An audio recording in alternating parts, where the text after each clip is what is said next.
welcome to another episode of Stock Talk. I am your host, Mike, and today we're going to talk about three of the most top trending stocks that are popping on the charts. One of the first stocks we're going to talk about, one of the most trending ones right now, is Wish, W-I-S-H, Wish. Heard about this one a lot. We are seeing it sub below. It is negative 1.36, and it closed at 0.88, with resistance starting to come up. Going on to what would you say they do here, unless you've been under a rock for a little bit. Wish is an American online e-commerce platform for transactions between sellers and buyers. Wish was founded in 2010 by Peter Shlutsky. If I butchered your name, I apologize. And Danny Zhang. Wish is operated by ContextLogic Incorporated and in San Francisco, United States. The Alphabet news, we're looking at Motley Fool here. It says, what happened? The well-regarded investor best known for short is a bullish commentary on ContextLogic Wish, calling it e-commerce stock the most asymmetrical opportunity on his radar. Shares jumped higher as a result of trading to 67.2% in minutes in the comment after the comments were released. It went up 37.34%, and then of course shorties got out. What do you expect there? So what it says, that attempts to match consumers to deals and products they expressed interest in. The site has been around for more than a decade and generated $2 billion in the last year, but largely has been also ran into the among e-commerce sites. A Wall Street firm better known as Going Short, but sometimes publishes long ideas, well believes the fortune is about to turn around in ContextLogic's favor. Citron, which is Andrew's left, said Monday on Twitter that Super Bowl ads and Pinduo, owned by Temu, a Wish competitor, also reduces the world to the model. If so, Citron sees ContextLogic as the best positioned company to benefit. The firm notes that ContextLogic has stronger management, including Alphabet, Amazon, Alibaba Group stockholding. The company also has $832 in cash, no debt, untapped $280 million in line of credit, giving multi-years of liquidity. Citron is hoping that Temu ads have a real impact on consumer behavior with the new business to Wish. This is a relatively small player in e-commerce standards, worth $650 million, even after the Monday spike, and will likely be volatile for the stock in the next days, weeks to come. Even if you buy Citron's argument, you must be able to wait in the next few days for the dust to settle to see how the markets react. As a spectacular part of the diversified portfolio, it may be if Citron is correct. ContextLogic should be a solid moneymaker in the quarters to come. Possibly, or you could take what the Alphabet news says with you to the grain of salt, just because remember when they said that Rumble was overvalued and then it shot up five and a half and change. So we have to take everything what they say as far as with. I'm not trying to be a Debbie Downer about the stock, guys. I know some of you like Wish and things like that. I'm just saying we have to be realistic about what's happening. We're not going to go to the website because most of you already know what Wish is. If you haven't been there, you can go check it out. I'm not going to go to it because I'm going to go to StockTwits, where the real traders are at, and I'm going to see what the real traders are saying. We do have other videos where we did cover Wish, and you can go check out some of those there. StockTwits, because that's where the real traders are at. Desert Cowpoke says, pump and dump 101.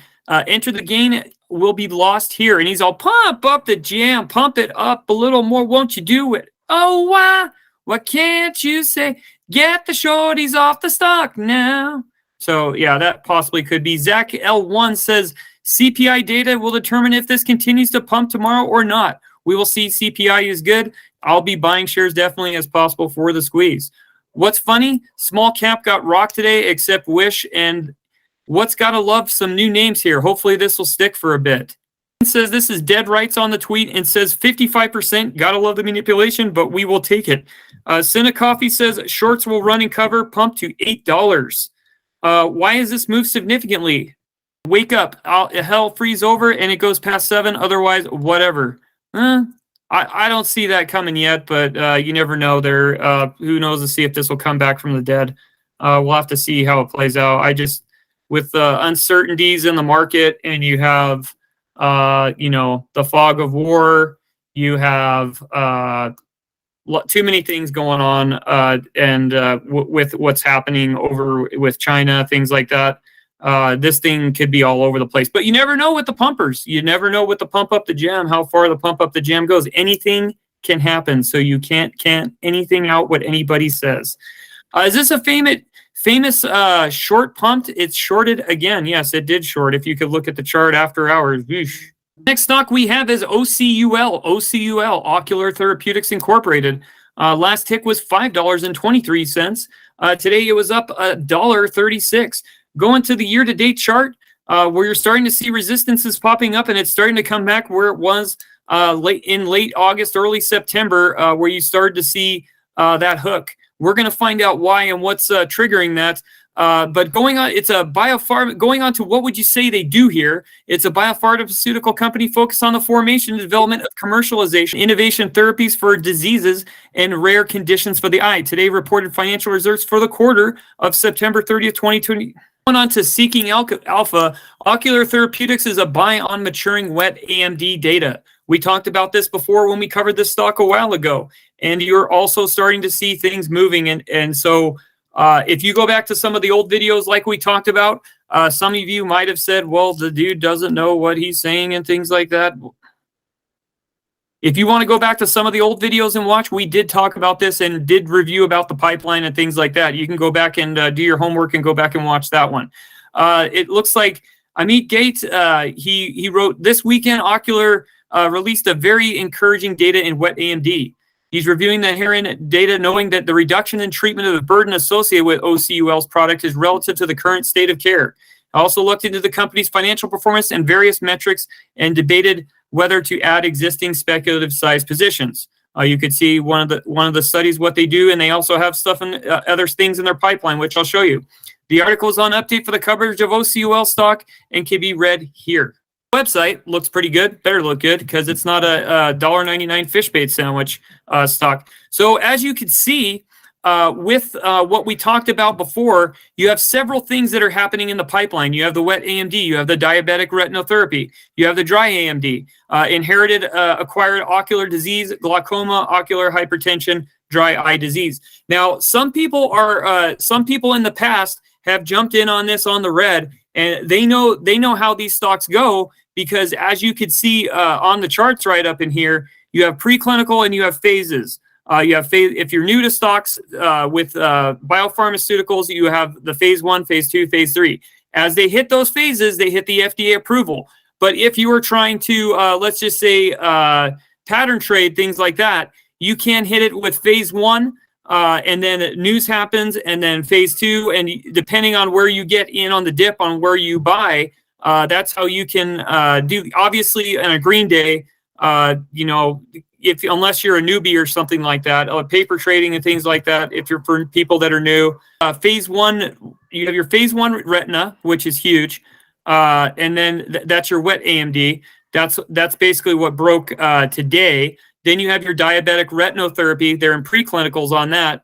Retina dry AMD. And then you have your glaucoma, hypertension, ocular hypertension. That's in phase 2.5, guys.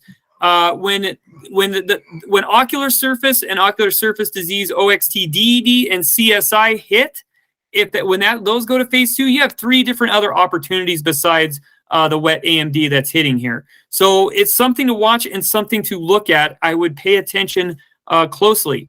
If you're not familiar with them, they have several diversified therapeutic areas for ophthalmology that represent the attractive market opportunities and continued growth potential. The product candidates are engineered to address the therapeutic needs across ocular surface, anterior segment, that are posterior segment diseases, including the causing of blindness, which is aging the population and is a clear growing need, the need of the types of innovative ocular therapies that may enhance the overall patient physical experience. One of the products they have is Dextenza. It's a corticosteroid indicated for the treatment of ocular inflammation and pain through ophthalmic surgery. The treatment of ocular itching is associated with allergic conjunctivitis.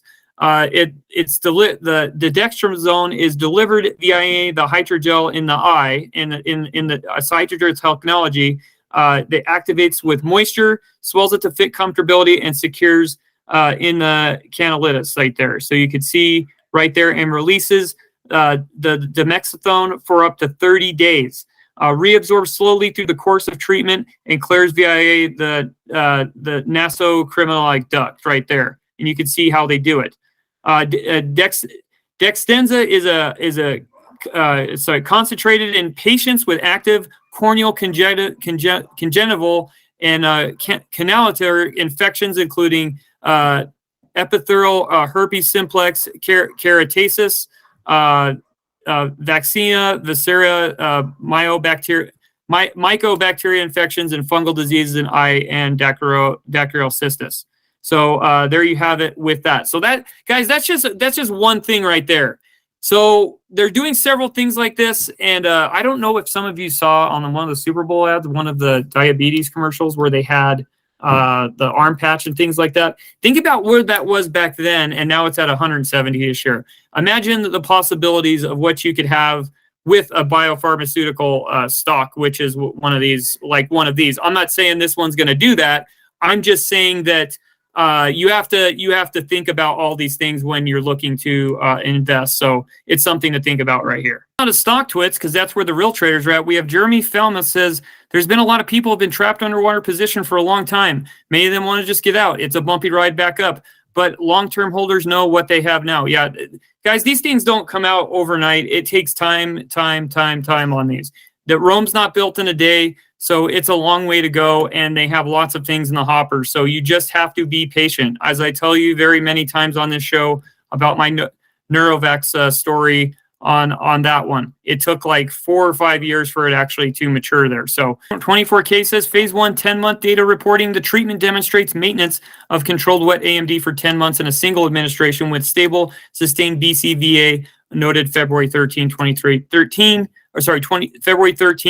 2023, phase 2 pivotal trial plan, third quarter 2023. So that's something I'm sure your shorters will dump a bunch to make sure everybody has a piece of the pie, because you know what happens on Friday. If we don't know, it's Skilo Friday, and you can even speed on the highway.